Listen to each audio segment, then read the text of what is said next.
Macam mana nak khusyuk dalam solat? Sebab saya selalu teringat ke kambing saya waktu semayang.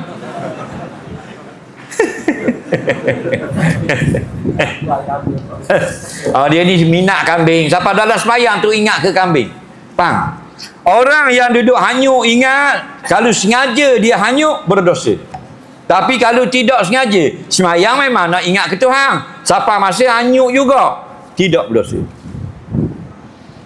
Yang berdosa ni gini, kita tengah semayang, kita sedar dah ni, aku tengah semayang ni, biar aku tak mau cara semayang, aku nak cara hak kerja aku juga, nak fikir juga, lara berdosa.